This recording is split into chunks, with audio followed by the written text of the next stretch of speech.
लड़की ने धीरे से अपनी कमीज ऊपर उठाई और पाया कि उसकी नाभि गायब हो गई थी। उसने अपनी पैंट उतारी और पाया कि उसकी जांघों पर फिर से काले धब्बे उभर आए थे। वह इतनी डरी हुई थी कि जल्दी से अपनी मां को ढूंढने गई, लेकिन उसकी मां ने कहा कि यह बस एक सामान्य शारीरिक घटना है और एक थप्पड़ भी ठीक रहेगा।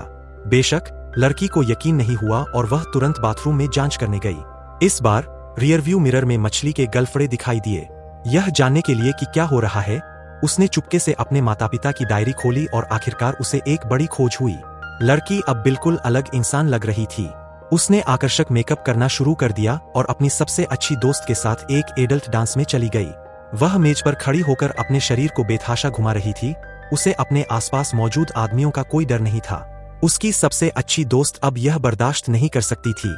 लड़की ने गुस्से में उन आदमियों को धक्का देकर दूर धकेल दिया और वहां से जाने की कोशिश की, लेकिन बदमाश उन्हें जाने नहीं देना चाहते थे और उन्हें जबरदस्ती करने की कोशिश कर रहे थे।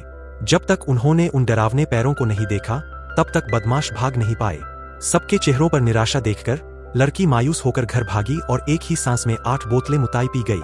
उसकी सबसे अच्छी दोस्त ने उसे आवाज दी, लेकिन उसने कोई जवाब नहीं दिया। इस समय लड़की के पैर पूरी तरह से आपस में चिपक गए थे।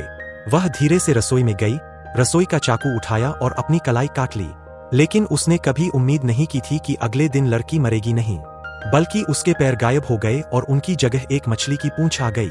यह सोचकर कि वह फिर कभी शौच नहीं कर पाएगी और उसे फिर कभी मासिक धर्म नहीं आएगा, लड़की इतनी डर गई कि वह फूट फूट कर रोने लगी और हताश हो गई।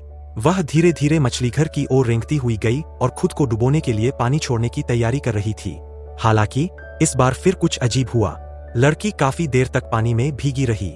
न सिर्फ उसकी जान नहीं गई, बल्कि वह पहले से कहीं ज्यादा आरामदायक महसूस कर रही थी। उसकी सबसे अच्छी दोस्त, जो फोन पर बात नहीं कर पा रही थी, उसे लेकर चिंतित थी और यह देखने के लिए उसके घर गई कि क्या हो रहा है।